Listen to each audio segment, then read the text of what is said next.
حي على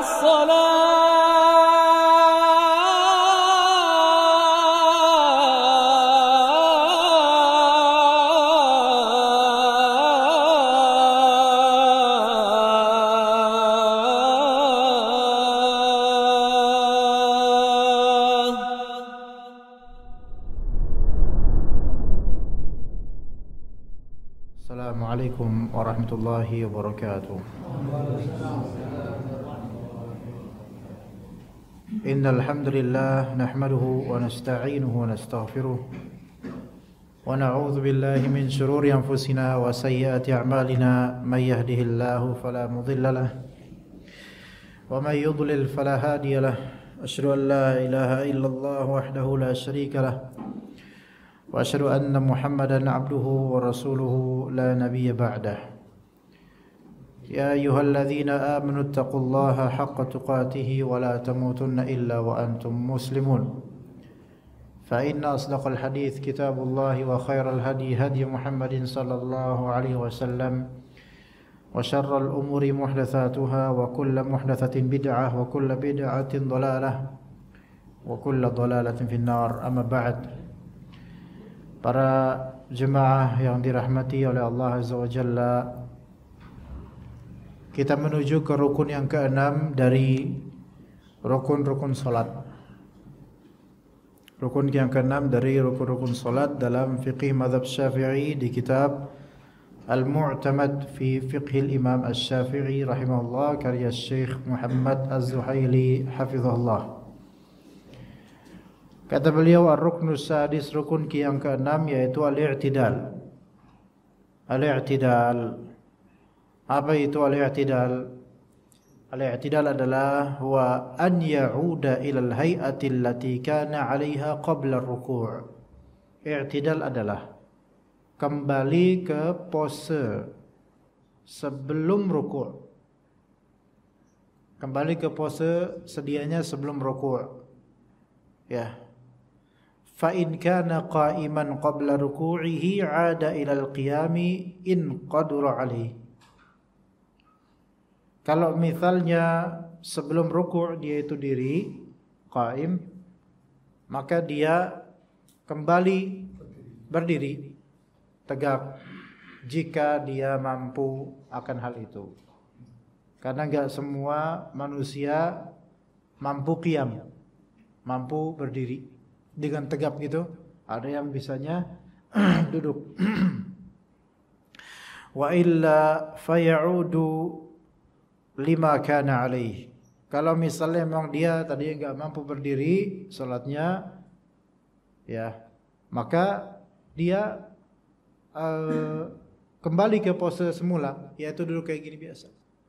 Kalau memang bisa duduk gitu kan. Au yaf'alu maqdurahu in ajaza. Atau silahkan dia lakukan hal yang dia mampu. Kalau memang enggak bisa ngapa-ngapain bahasa ini, gimana pun itu. Kalau misalnya beruzur, ya beruzur karena sakit atau mungkin bentuk fisik yang berbeda, maka dia semampunya aja deh. Untuk i'tidal bagaimanapun hay'ah atau posenya. Wal i'tidalu wuqufun yafsilu ruku'a 'anis sujud. I'tidal adalah suatu wukuf, perhentian sambil berdiri yang menjadi fasal, pemisah antara ruku' dan sujud. Harus ada i'tidal. Arti dari i'tidal sendiri pada asalnya dari kata adl, pertengahan, adil di antara dua hal, di antara ruku' dan di antara sujud. Maka ada i'tidal. Jadi i'tidal itu apa, Pak? Yaitu keadaan semula setelah ruku'. Ya, keadaan atau bangkit setelah ruku' sebelum sujud. Itu adalah i'tidal. Oke. Hukumnya apa dan masyru'iyatnya apa, kesyariatannya? Al-i'tidalu ruknun min arkanis shalah. I'tidal ini termasuk rukun di antara rukun-rukun salat, bukan sebatas wajib tapi sampai level rukun. Ya. Kalau ninggalin dengan sengaja batal salatnya seluruhnya bahkan. Karena ninggalin rukun, ya. bukan batal rakaatnya saja, batal salatnya. Kalau sengaja ya. Kalau enggak sengaja, maka nanti ada di sini dalam mazhab Syafi'i ya. Ada ketentuannya. Wa fardun min furudiha, dan kewajiban di antara kewajiban-kewajiban salat. Wala tasihhu sholatu illa bihi, dan tidak sah salat kecuali dengan adanya i'tidal. Lima rawat Aisyah radhiyallahu anha, karena diriwayatkan oleh Aisyah begini, annaha wasafat salatan Nabi SAW faqalat, beliau mendeskripsikan gimana sih salatnya Nabi, maka beliau menceritakan, fakana idza rafa'a ra'sahu minar ruku'i lam yasjud hatta yastawiya qa'ima. Kata Aisyah, Rasulullah itu kalau beliau mengangkat kepalanya dari ruku', beliau enggak bakal sujud sampai beliau i'tidal dengan keadaan yastawiya qa'ima, dengan keadaan istiwa. Istiwa. Kita pernah membahas tentang istiwa di sini, yaitu tegak, jejer gitu. Dan berdirinya itu tegak, bukan yang gini kan, terus dia kayak gini, belum istiwa dia udah sujud, enggak. Itu enggak haji kalau bahasa kita. Enggak sah. Dia harus apa? Yastawiya qa'ima. Gitu. Baru dia kemudian nanti sujud, gitu. Ya. Wa qala Rasulullah sallallahu alaihi wasallam lirrajuli alladhi asa'a salatahu thumma 'allamahu kayfiyataha. Rasulullah SAW berkata kepada seorang pria yang tidak baik salatnya, kemudian beliau ajarkan tata cara yang benar itu gimana. Maka kata Nabi, "Tsummarfa' hatta ta'tadila qa'ima." Setelah ruku' maka bangkitlah engkau.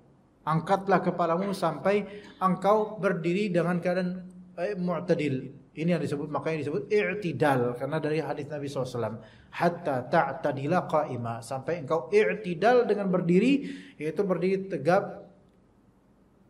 Kecuali kalau fisiknya beda atau ada penyakit yang enggak memungkinkan untuk tegap, maka itu beda urusan. Ya. Wa li fi'li Rasul alaihi salatu wassalam fil itmi'nan, dan karena di antara dalilnya adalah perbuatan Rasulullah SAW dalam hal itmi'nan atau tumakninah. Tumakninah itu harus ada di setiap gerakan, di setiap rukun salat. Apa itu tumakninah? Tumakninah itu tenang. Ya, tenang di sini bukan masalah ada pikiran atau enggak, bukan itu masalah. Tumakninah dalam salat bukan itu. Banyak orang salat tenang karena AC-nya enak, karena enggak ada pikiran dan enggak punya pikiran memang. Ya, tenang aja dia. Bahkan saking tenangnya, ya itu biasanya tiba-tiba ngerasa udah salam, alhamdulillah udah salam. Saking tenangnya sholat. Alhamdulillah, cepat selesai sholatnya. Harusnya astagfirullah, dia alhamdulillah. Doa, gitu. Doa, cepetan, jangan kelamaan. Gitu. Nah. Jadi tumaknina atau itminan di sini bukan itu maksudnya, itu ghafil namanya, lalai, bukan tenang. Beda, tenang sama lalai beda. Orang lalai emang kelihatan tenang, anteng baik, gitu. Iya. Orang lalai biasanya emang anteng, biasanya santai gitu, nggak mikirin apa-apa, gitu kan.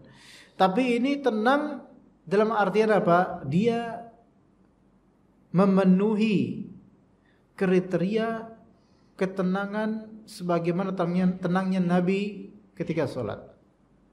Yang mana itu adalah ketika dia menjalankan rukun sholat dalam usulan gerakan, dia tidak tergesa-gesa dan dia memenuhi kewajiban dalam rukun tersebut atau sunnahnya dengan baik.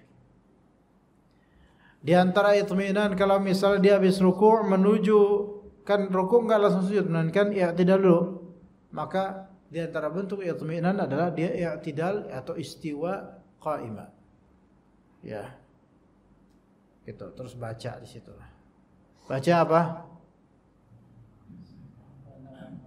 Rabbana lakal hamd. Itu minimal. Wa itamarabbana lakal hamdu hamdan katsiran thayyiban mubarakan fi. Wa itambah mil as-samawati mil ardi wa mil amma bainahuma wa mil ma syi'ta min syai'in ba'd. Bisa. Ya. Baru dia kemudian ruku'. Gitu. Sujud, afwan. Ruku' lagi ya, sujud ya. Makanya kata Nabi SAW, sallu kama ra'aitumuni usalli. Salatlah kalian sebagaimana kalian melihat saya salat. Sallu kama ra'aitumuni usalli ini malah dijadikan oleh beberapa orang sebagai dalil usalli fardhu asri rakaatin mustaqbil qiblatillah taala. Harus disuarakan dong kalau niatan salat. Dalilnya apa? Sallu kama ra'aitumuni usalli. Loh. Kan ini artinya salatlah kalian sebagai kalian Rasulullah aja salat enggak pernah tuh ngelafalin niat sebelum salat, kok kalian lafalin? Kan ini kan hadis, kalian pakai hujah, kalian pakai dalil, tapi hadis ini justru menjadi dalil yang melawan kalian gitu loh. Kalian salat apa? Dengan usolli, dengan melafalkan niatan. Terus dalil yang kalian pakai, salatlah kalian sebagaimana kalian melihat diriku salat. Rasulullah enggak pernah salat dengan melafalkan niat. Oh, bukan di situ dalilnya. Iya, itu dalil kita, tapi maksudnya dari lafal muni. Sallu kama ra'aitumuni usolli. Muni. Apa arti muni? Bunyi, itu bahasa Jawa. Lah ini namanya menafsirkan hadis tapi pakai bahasa Jawa. Sallu kama ra'aitumuni itu kan ada muni, Pak. Muni ya dibunyiin dong, kalau mau suatu dibunyiin muni. Di munine muni mana suaranya? Bunyinya enggak ada. Orang muni ya gitu, berarti enggak bunyi. Jadi harus ada bunyi. Bunyi di sini maksud mereka apa? Ya itu niatan. Ini aduh, Pak kok main-main. Ini enggak bisa jadi dalil. Ini kan bahasa Arab, antum pakai bahasa Jawa. Repot ini. Iya. Barang. Karena wafil akhirati hasanah, ada lafal rotinya, minta roti, nanti roti dong jadinya. Bahasa Arab Pak, bahasa kita itu beda lagi, nggak bakal bisa jadi dalil. Di surat Yusuf ada sayyarah, lafal sayyarah, mobil. Enggak ada mobil dalam Al-Quran. Sayyarah di situ maknanya adalah apa? Kendaraan dari hewan, kendaraan berupa hewan, tunggangan gitu, sayyarah. Kalau zaman sekarang sayyarah adalah mobil. Maka kita nggak boleh menafsirkan ayat atau hadis lafalnya Arab, tafsirannya Jawa. Ini Islam Jawa, nanti tafsiran Nusantara. Gitu. Taib. Walau rafa'a ar-raki'u ra'sahu thumma sajada wa shakka hal i'tadala lazimahu an ya'uda ila al-i'tidal thumma yasjud. Kalau misalnya seorang yang ruku' mengangkat kepalanya kemudian sujud, lalu dia ragu, pas lagi sujud dia ragu, tadi saya udah i'tidal sempurna belum ya? Maka dikatakan di sini lazimahu an ya'uda ila i'tidal, dia harus balik i'tidal dalam mazhab ini. Thumma yasjud, baru kemudian dia sujud. Li'annal asla adamul i'tidal, karena pada asalnya dia tidak bere'tidal. Gini loh Pak, saya gambarkan maksudnya penulisnya. Orang itu kadang sholat lalai dan kadang mau cepat-cepat, ya. Dia kan ruku nih, ruku, Allahu Akbar, ruku. Dia sami Allahu liman hamidahnya baru angkat kepala mungkin, terus langsung sujud. Nah pas dia sujud itu dia ragu, tadi saya udah i'tidal dengan sempurna belum ya? Maka dikatakan di sini pada asalnya dia belum i'tidal sempurna, baru apa? Ngangkat kepala. Maka bagi penulis hafizallah dan juga mazhab Syafi'i, dia wajib untuk apa? Kembali ke i'tidal, ke atas dulu. Jadi walaupun udah sujud, balik lagi ke atas dulu.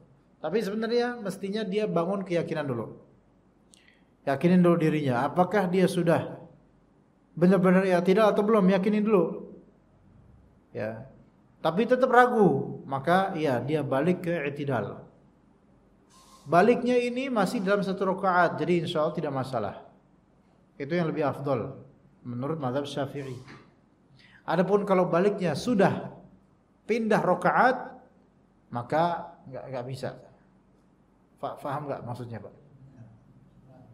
Nah, udah sujud nih, duduk, sujud lagi, kemudian bangkit rakaat lain. Tapi nanti tadi saya udah tidak belum ya pas rakaat sebelum sini. Nah, ini nggak bisa, rusak sholatnya. Jadi kalau masih satu antar bertalian nyambung ya, itu masih bisa. Selama tidak pindah rakaat. Kayak misalnya ketika dia tasyahud awal lupa. Tasyahud awal lupa udah naik duluan. Maka lebih baik maka tidak tasyahud awal. Lanjut aja. Nanti karena tasyahud awal itu wajib, bukan rukun, maka dia nanti enggak alihkan ke sujud sahwi. Kalau lupa ya, bukan sengaja ya. Taib. Kemudian di sini walau ata birruku'il wajibi fa uridat illatun mana'athu atau aradat illatun mana'athu minal intisabi sajada min ruku'ihi wa saqata anhu li'tidalu lita'adzuri. Kalau dia melakukan ruku yang sifat wajib, dia ruku nih.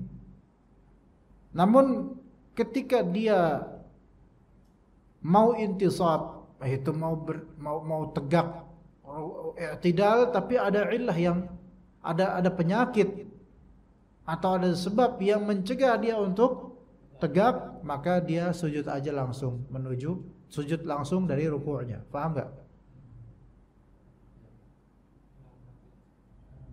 Karena sakit. Misal kira misal dia orang ini mungkin sudah usia kena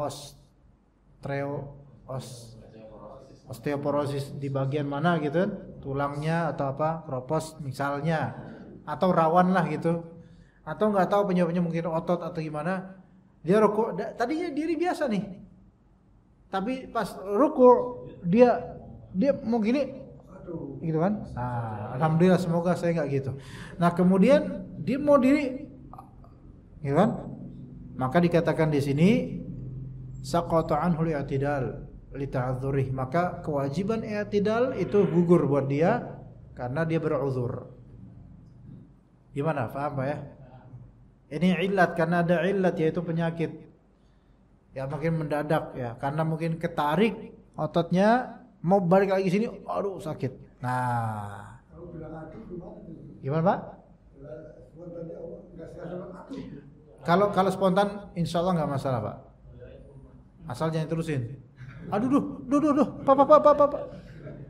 Kalau spontan sekali nggak masalah, tapi kalau diulang-ulang itu kan berarti dia pilihan dia. Keceplosan, kadang ngomong jorok lagi kadang-kadang. Itu insya Allah tidak batal. Yang sahih adalah tidak batal karena itu keluar secara spontan gitu, refleks. Apalagi kalau dia adalah orang yang yang tiba-tiba latah, ya itu kadang ngomong jorok tuh ya. Falau zalatil illatu qabla bulughi jabhatihi minal ard wajaba an yartafi'a wa yantasiba qa'ima wa ya'tadila thumma yasjud. Kalau illat tersebut, linu atau pegel atau sakitnya itu hilang sebelum jabhah, keningnya, sebelum keningnya itu sampai ke bumi, maka wajib dia untuk bangkit untuk i'tidal, baru dia sujud. Paham gak Pak? Saya ulangi, dia misalnya ruku' nih, tadi normal-normal aja gak ada apa-apa, tapi ketika dia mau bangkit untuk i'tidal, aduh kumat gitu kan, kumat, jadi gak bisa ini, maka gugurlah kewajibannya, maka dia pun turun untuk sujud. Nah selagi ini kening belum sampai bumi, ternyata udah enak lagi nih, enakan nih, maka dia wajib untuk diri lagi i'tidal. Iya pas dia mau segini, udah enakan nih, pas gini, aduh. Ya dikondisikan aja deh. Jadi bolak-balik ntar nggak jadi olahraga jadi. Ya, wa in zalatil illatu ba'da wad'i jabhatihi 'ala al-ard lam yarji' ila al-i'tidal wa saqata anhu. Kalau misalnya sakitnya itu hilang setelah keningnya nempel di bumi, maka dia nggak perlu balik i'tidal lagi. Ini dalam mazhab Syafi'i. Ini kondisional banget ini. Jarang sih, insyaallah nggak terjadi pada kita. Mudah-mudahan bapak-bapak kita semua Allah Ta'ala sehatkan tulang dan ototnya ya, untuk taat, untuk ibadah. Kalaupun ternyata misal Allah takdirkan ada kesulitan, anggap itu sebagai ladang pahala gitu Pak. Iya, jadi jangan komplain takdir Allah, tapi anggaplah ini sebagai apa? Ladang pahala. Baik, syarat-syarat ruku', syarat-syarat i'tidal. Yushtaratu fil i'tidali min ar-ruku'i li'tibari wa sihhatihi al-umur at-taliyah. Ada beberapa syarat untuk i'tidal dari ruku'. Yaitu setelah ruku' i'tidal ada syarat-syaratnya supaya sah, supaya dianggap dan supaya sah. Yang pertama al-intisab. Al-intisab itu bahasa kasarnya nancap gitu loh. Yaitu al-wuquf muntasiban ala faqratihi kama fil qiyam. Yaitu dia wukuf, berdiri, muntasib, nasab, terangkat diri, nancap gitu loh, lurus, istiwa. Ya sebagaimana sebelumnya ketika dia baca Al-Fatihah dan surat, dia kan normal, ya, sama. Sebagaimana dalam hadis Nabi SAW tadi, hatta ta'tadila qa'ima. I'tidallah sampai engkau i'tidal dengan berdiri normal. Kedua, al-qasd. Syarat sah i'tidal kedua yaitu adanya maksud, adanya tujuan. Ya. Dikatakan di sini an la yaqsudal musalli birtifa'ihi wa i'tidalihi 'anil ruku' syai'an akhar ghairu ibadah. Jangan sampai dia itu ngangkat dari ruku' menuju berdiri tujuannya bukan tujuan ibadah. Ada hal lain. Ada hal lain, misalnya falau fazi'a fir ruku'. Lagi ruku', dia kaget. Kan orang kaget biasanya. Coba pahamin coba. Di peraga ini bisa. Oh iya ngantuk ya, lagi ruku' ngantuk, mau jatuh. Terus tiba-tiba diri, gitu kan? Itu batal enggak salatnya? Enggak batal, Pak. Kalau ngantuk terus kayak gitu, kaget itu nggak batal. Tapi kalau misalnya dia diri sholat terus dia ngantuk tidur, dia pulas sambil ngoroknya gede gitu, batal ini Pak. Iya, ngorok gede sambil ditopang sama tembok gitu. Kagetnya gini, iya. Kagetnya karena gini kalau berdiri tidak, ini masih duduk lagi kaget gitu. Oh iya kaget itu. Tapi dia setelah kaget harus berniatan untuk i'tidal. Jadi kalau ini bertopang kayak gini ya, tidur terus sambil qiyam. Karena qiyamul lail memang gitu, enak sambil tidur. Ya. Mantap. Itu yang samping itu mau ngasih tahu tapi gue juga lagi sholat, gimana ya? Iya. DKM sebagai DKM yang Dewan Kemakmuran Masjid pingin memakmurkan makmum, DKM kemudian nyediain bantal. Sekalian sok tidur dah. Kalau kayak gini batal nggak? Batal. Salatnya udah nggak salat lagi dia, nggak termasuk dalam salat, bahkan bisa batal wudunya bahkan karena udah termasuk tidur nyenyak. Kalau itu terjadi Pak. Tapi kalau dengkurannya kecil saja, insya Allah nggak batal. Kalau dengkurannya kecil dan masih mendengar imam masih tahu, maka itu mudah-mudahan nggak batal. Mudah-mudahan ya. Mudah-mudahan ya, tapi biasanya batal. Jadi kalau misalnya kaget lagi ruku, dia kaget karena ngantuk, terus karena kagetnya dia langsung berdiri gitu, maka ini nggak dianggap i'tidal. Ya. Misalnya lagi berjamaah. Ya, lagi berjamaah imam ruku, Allahu Akbar, bukunya agak panjang. Terus kemudian ngantuk ini. Terus yang lain masih pada ruku, dia udah i'tidal duluan. Apa yang dia lakukan harus setelah itu? Coba, ayo. A, lanjutin ruku. B, tetap berdiri. dan merasa alhamdulillah gue duluan gitu kan. Atau C, nyari CCTV ada nggak ya, malu gue. Atau D, batalin sholatnya karena dia telah melangkahi imam. Mana yang sahih? Ruku lagi, terusin ruku. Kenapa? Karena dikatakan di sini lam yu'tad bi raf'ihi wa yajibul 'auda lirruku'i tsumma liyatidal. Dia enggak dihitung angkatnya di badan dia itu enggak dihitung sebagai i'tidal. Melainkan wajib bagi dia untuk apa? Balik lagi ke ruku', kemudian nanti i'tidal lagi. Itu kalau misalnya dia kaget karena apa? Tidur. Ngantuk. Jadi kaget karena ngantuk dalam sholat itu enggak membatalkan sholat, enggak membatalkan wudu juga, biasanya gitu. Karena orang yang lagi diri lagi sholat itu biasanya masih inilah, masih adalah perasaan dia di mana gitu, masih. Kecuali mungkin ada, saya pernah ya bapak-bapak usia mungkin ya 60, 65 atau menuju 70. Di belakang saya itu. Saya jadi imam, di belakang saya. Ini di tasyahud akhir ini. Kan tasyahud akhir biasanya agak lebih panjang dibandingkan tasyahud awal. Karena kan kita salawat juga, ya kan? Kemudian kita doa juga sebelum salam. Itu di belakang saya dengar sendiri dengkurannya. Gitu. Dan saya tahu nih dengkuran siapa. Saya tahu, oh Pak Fulan, karena khas. Iya. Dan terus habis itu, Assalamualaikum warahmatullahi wabarakatuh. Assalamualaikum warahmatullahi wabarakatuh. Saya langsung lihat ke belakang. Masih bobo dia. Terus baru sadar dia, Assalamualaikum warahmatullahi wabarakatuh. Baru sadar, gitu kan? Nah, mudah-mudahan sih nggak batal, tapi nggak tahu. Saya khawatirnya batal itu. Kenapa? Karena kalau misalnya orang yang masih sadar itu biasa dengar Assalamualaikum warahmatullahi, dia langsung tahu, oh saya lagi sholat. Tapi beda kalau misalnya dengar Assalamualaikum warahmatullahi wabarakatuh, Waalaikumsalam. Itu gimana? Berarti dia udah nggak ngerti kalau dalam sholat yang seperti ini batal, berarti tidurnya nyenyak Pak. Coba gimana? Lagi gini terus ketiduran kan? Tasyahud akhir ketiduran. Imam bilang Assalamualaikum warahmatullahi wabarakatuh. Waalaikumsalam. Ini berarti apa? Dia udah nggak sadar. Berarti tidurnya udah dalam. Bahkan ini bukan hanya batal sholat, batal wudu juga kalau dalam madhab.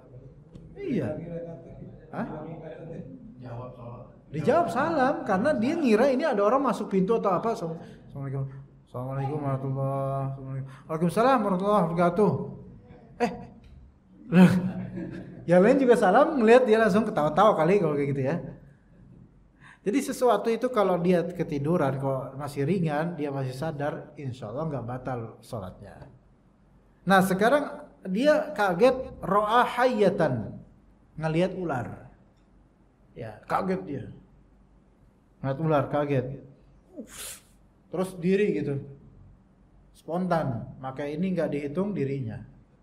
Dia lanjutin. Gimana kalau ular itu kemudian kobra lagi?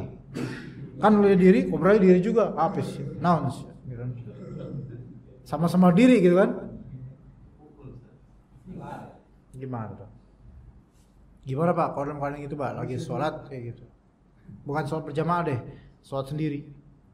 Tiba-tiba ular lewat. Kaget. Kita berdiri, dia berdiri gitu kan. Gimana usir? Hah? Cari kayu. Boleh apa enggak? Boleh. Sebenarnya sih enggak usah cari kayu. Bapak pindah aja Pak. Enggak, biasa. Oh enggak, saya tahu ular. Enggak diikutin insyaallah. Saya tahu ular yang kayak gitu enggak ngikutin, Pak. Ular kobra kayak gitu biasanya langsung antum pindah. Oh, kata dia, ya alhamdulillah lah kalau gitu kata dia. Pindah dia pergi ular kobra. Kecuali mungkin ular kayak sanca yang lapar. Nah, itu diikutin antum dan gede. Hus, diri dia juga udah kayak gini kan ular sancanya. Ya. Antum pindah, dia juga pindah juga ke antum. Antum pindah lagi, dia pindah lagi. Emang ngincer antum. Nah kalau kayak gini gimana caranya?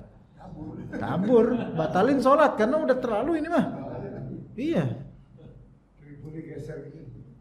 Apakah dengan kondisi kayak gitu terus kita ikutin sunnah Nabi SAW misalnya? A'udzubillahi minasyaitonirrajim, beri dia kesempatan 3 hari. Nggak bisa Pak. Ular yang dimaksud oleh Nabi SAW yang masuk ke rumah dan beri kesempatan 3 hari itu nggak ada ular berbisa. Ular berbisa itu nggak bisa kita. Kalau antum tahu jenis ular kobra misalnya, itu bukan dari setan, itu ular beneran itu. Langsung pikir gitu aja Pak, karena ini ular berbisa, ular welang-weling itu bukan dari setan. Biasanya ular-ular kecil Pak, ular kecil yang nggak berbahaya, itu yang biasa. Ular-ular kecil, jin-jin ular itu yang biasa di rumah-rumah. Gitu Pak. Adapun kalau yang masuk rumah kobra, piton gede, segede paha, ini ular beneran Pak. Iya, karena kalau antum berpikiran ini jin, terus antum dah kasih 3 hari. Silahkan kasih 3 hari untuk mungkin anak antum udah di perutnya nanti besok. Ini nggak bisa. Ada ular dari WC misalnya, sanca, ini pasti jin ini. Kalau itu ularnya gede, itu jangan dianggap jin.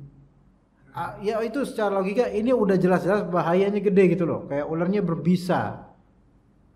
Ini karena risikonya besar. Kalau nanti antum ikut misalnya, ya ikut tsunami betul, tapi untuk ular-ular yang kecil.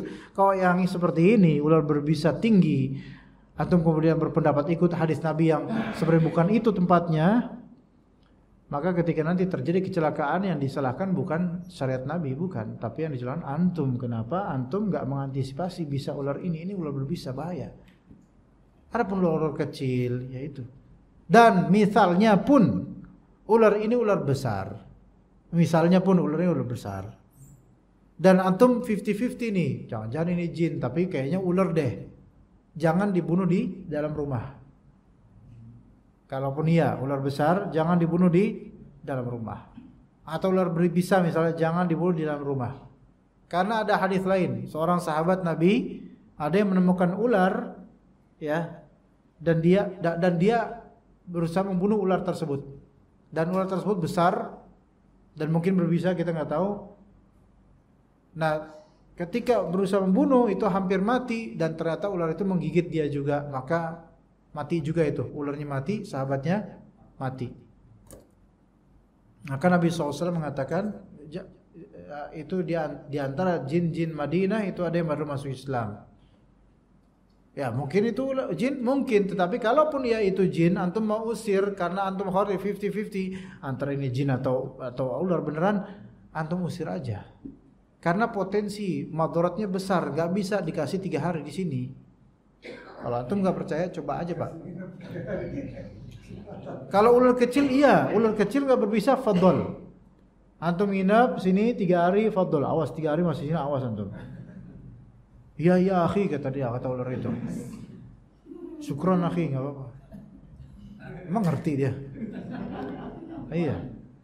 Tapi kalau ularnya gede, resiko berkeluarga antum, nggak bisa kemudian mempertimbangkan udah hadis Nabi aja sayang, istri antum mau gigil kan ketakutan, tawakal sama Allah, anak-anak ketakutan di kamar, mau keluar disambar sama ular itu misalnya, yang salah siapa sekarang? Ya kita yang salah, usir itu ular, usir. Kalau mau bunuh jangan di dalam rumah, disuruh keluar dulu, keluar dulu, gitu. Iya. Gak mau keluar. Enggak, kata dia, geleng ularnya.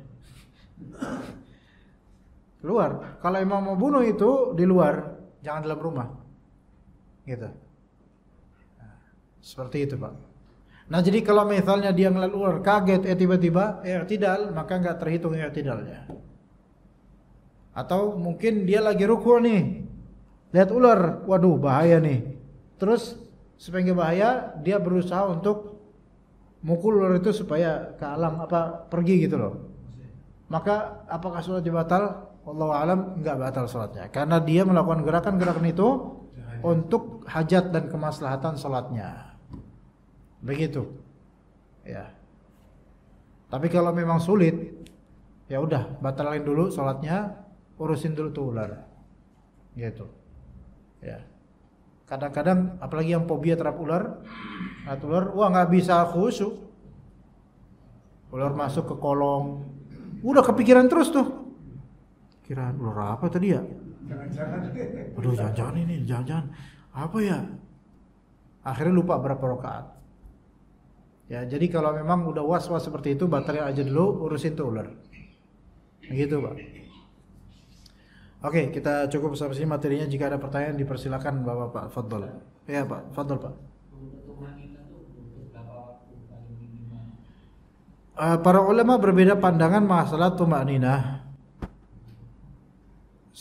Namun umumnya ulama berpendapat tumakninah adalah sekadar dengan antum melafalkan wirid yang ada di rukun tersebut. Adapun misalnya sami Allahu liman hamidah, Allahu akbar, enggak, ini bukan tumakninah karena enggak ada jeda antara dua takbir intiqal itu. Berarti antum enggak baca apa-apa, berarti antum enggak ada isi dong ya, tidak itu walaupun lancap. Jadi sami Allahu liman hamidah, Allahu akbar. Memang banyak ulama berpendapat Rabbana walakal hamd gak wajib, dia sunnah. Iya, betul. Banyak ulama berpendapat gitu. Tapi ketika mentang-mentang itu gak wajib oleh sunnah, antum tinggalkan dan antum tinggalkan tumakninah, maka ini gak boleh. Gak baca Rabbana walakal hamd mungkin bagi jumhur ulama gak masalah. Tapi dengan antum langsung antara sami Allahu liman hamidah, Allahu akbar, nggak ada jeda gitu, maka ini tidak disebut tumakninah. Dan tumakninah menurut pendapat yang lebih sahih merupakan rukun, bahkan iya, harus di setiap rukun harus ada tumakninahnya. Begitu, Pak. Fadhal, ya, Fadhal.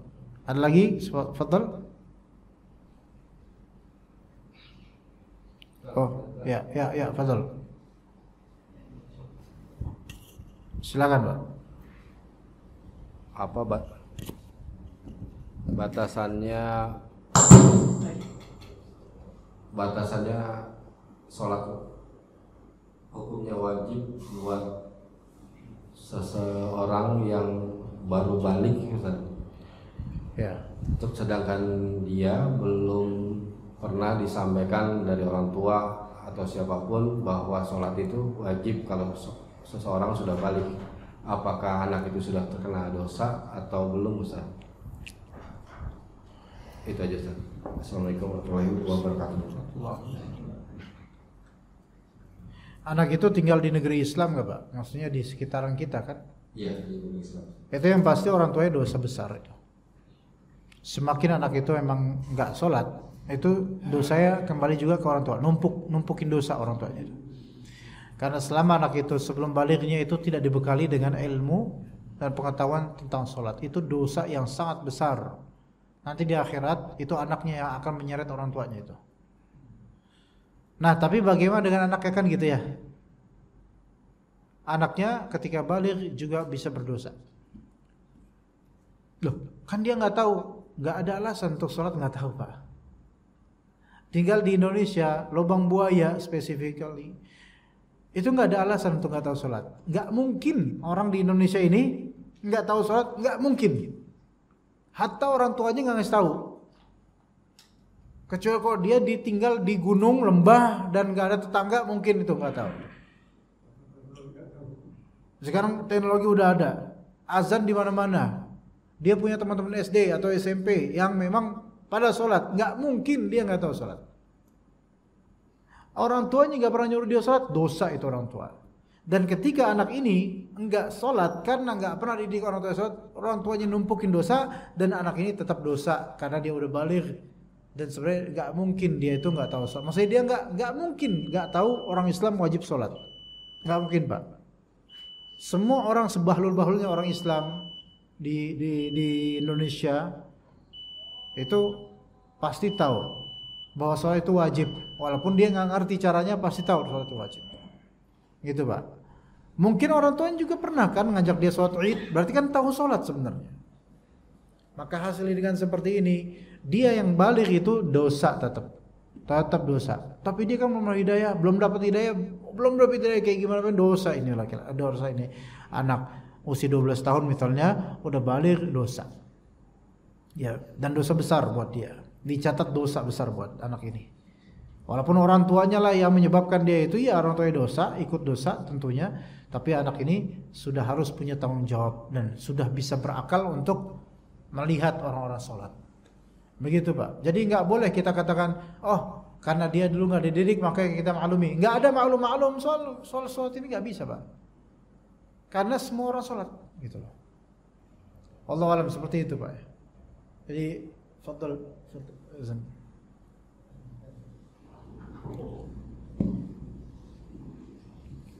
Ya kita tutup saja dengan doa kafaratul majlis. Bismillah Ustaz. Ustaz, peristiwa Palestina itu bisakah membuat seorang imam untuk selama ini sih tidak ada bacaan membaca kunut pada subuh Ustaz. Apa namanya? Kunut di kunut nazilah gitu Ustaz. Nah, yang membuat itu menjadi ada itu apakah karena inisiatif seorang imam kan saja atau lebih umarok Ustaz? Itu yang pertama. Terus kedua, kalau misalkan kita sholat di sebuah masjid yang melakukan kunut, terus kan kunut apa nih Pak? Kunut biasa Ustaz, yang bukan kunut nazilah Ustaz. Kunut subuh. Oh iya. Nah itu maksudnya kan kita diam Ustaz. Nah sesaat ini anak pribadi memilih diam gitu, tapi ada salah satu ustadz mengatakan di saat diamnya kita tuh lebih utama kita bertasbih terus gitu, misalkan Rabbana walakal hamdu. Nah, apakah seperti itu sahih Ustaz? Syukran. Barakallahu fiik. Ya, fiik barakallahu. Yang pertama soal kunut nazilah, yaitu kunut, doa kunut dipimpin oleh imam salat dan diamini oleh makmumnya. Karena ini nazilah itu perkara yang kontemporer, ya, yang sifatnya itu musibah kekinian, itu nazilah. Ada sesuatu yang sifatnya musibah atau ujian kekinian. Nah, qunut nazilah ini khilaf di antara ulama apakah dia khusus untuk imam salat saja atau bisa untuk setiap orang di masing-masing salat. Dalam artian kalau perempuan di rumah boleh gak qunut nazilah dan seterusnya. Atau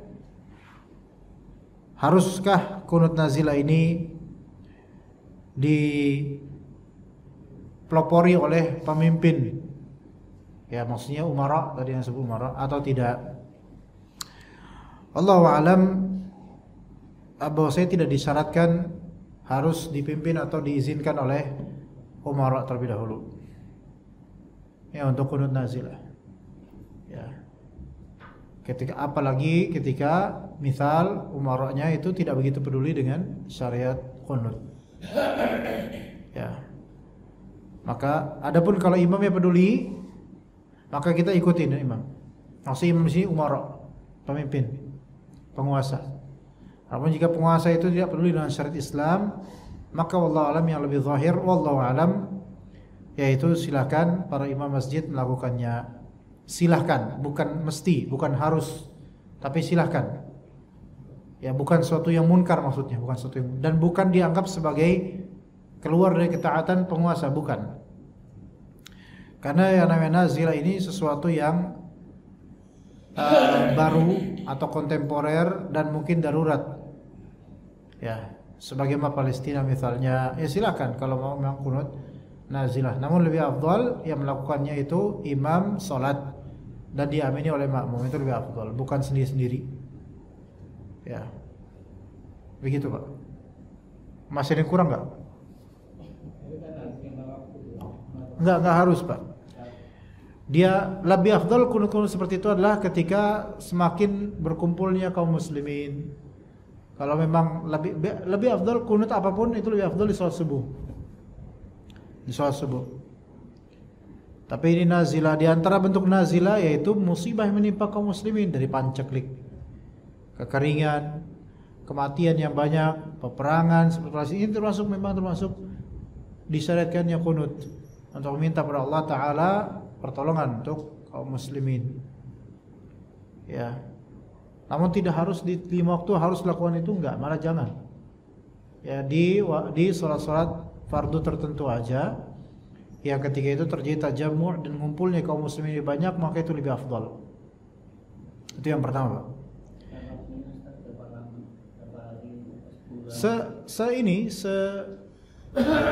Sebutuhnya.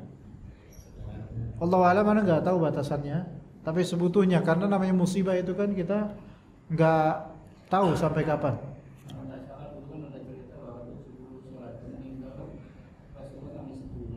Iya, sebutuhnya aja. Bisa sebulan, bisa sebutuhnya. Kita nggak tahu perang Palestina ini. Semoga Allah rahmati mereka dan bantu mereka dan bantu kaum muslimin seluruhnya. Kita nggak tahu sampai kapan. Ya sebutuhnya aja. Boleh tiap hari misalnya sampai kesulitan mereka Allah angkat mungkin. Dan tidak harus juga setiap hari. Ya sebutuhnya menurut imam. Begitu. Wallahu a'lam. Yang kedua apa ya tadi? Tadi misalkan kita memilih untuk tidak membaca. Oh, kalau misalnya kita tidak ikut aminin kunut subuh, maka boleh bertasbih atau zikir-zikir lainnya, enggak ada masalah. Enggak ada masalah itu insyaallah. Ya. Assalamualaikum Ustaz. Waalaikumsalam warahmatullahi. Ini Ustaz, kalau mendengar ada jamaah makmum ya, i'tidal itu dia masih dalam keadaan rukuk tapi tidak ngangkat tangan sambil itu gimana? I'tidalnya gimana Pak ya? Masih dalam keadaan rukuk, sami Allah liman hamidah, masih dalam keadaan sambil ngangkat tangan. Oh, jadi dia enggak belum. Itu apakah dia punya penyakit? Enggak. Memang kebiasaan. Kebiasaan ya. Itu tidak sah i'tidalnya, Pak. Ya. Terus yang kedua, kalau imam mengucapkan sami Allahu liman hamidah, itu kan makmum jawab, tapi ini makmum juga mengikuti imam sami Allahu liman hamidah, itu bagaimana? Terima kasih. Wassalamualaikum warahmatullahi wabarakatuh. Ketumben pertanyaannya agak mendingan, Pak. Biasanya tentang masjid. Iya. Pertanyaan agak normal, Gimana, Pak? Udah pindah masjid, jadi nggak berkasus ya. Jangan-jangan tadi orangnya sami Allah liman kayak ini itu kasus juga di suatu masjid ya Pak ya? Ada banyak Pak di masjidnya. Iya, Yang pertanyaan kedua apa tadi Pak? Aduh ya Allah, apa kedua? Imam mengucapkan sami Allah liman hamidah, yang diikuti iya. bukan menjawab. Apa hukum makmum mengucapkan sami Allahu liman hamidah setelah imam mengucapkan sami Allahu liman hamidah? Apa hukumnya gitu ya? Dalam hadis Nabi SAW disebutkan bahwasanya jika imam mengatakan Allah Akbar, engkau katakan Allah Akbar, dan jika dia katakan sami Allahu liman hamidah, maka katakanlah Rabbana lakal hamd. Dalam zahir mazhab Hanbali maka dikatakan bahwasanya setelah imam membaca sami Allahu liman hamidah, makmum cukup Rabbana lakal hamd. Dan dalam mazhab Syafi'i tetap dianjurkan mengucapkan sami Allahu liman hamidah juga bagi makmum. Alasan mereka, betul hadis tersebut, iya kata Nabi SAW, jika engkau mendengar sami Allahu liman hamidah, jawab Rabbana lakal hamd. Iya betul, itu dari Nabi SAW. Namun kata ulama Syafi'iyah, hadis tersebut tidak melarang kita mengucapkan sami Allahu liman hamidah. Jadi boleh dianjurkan juga gitu. Dan itu yang ana pribadi amalkan. Yaitu juga sebagai makmum mengucapkan sami Allahu liman hamidah. Tapi kadang-kadang juga mengamalkan Rabbana lakal hamd doang. Langsung. Itu dua-duanya tafadhal.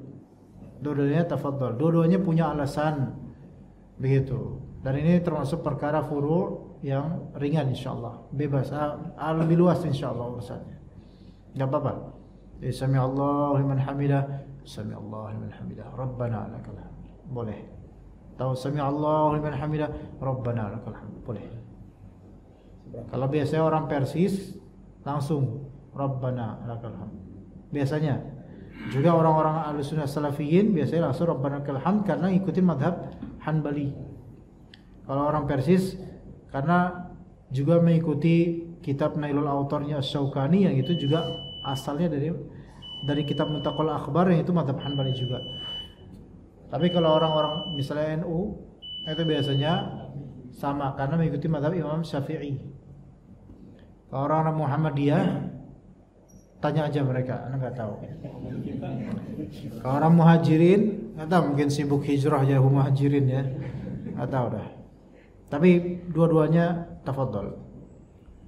Begitu, wallahu a'lam. Oke, kita cukup sampai sini insyaallah. Barakallahu fikum jami'an wa sallallahu ala nabiyina Muhammad wa ala alihi wa sahbihi ajma'in. Subhanakallahumma bihamdika asyhadu an la ilaha illa anta astaghfiruka wa atubu ilaik. Assalamualaikum warahmatullahi wabarakatuh.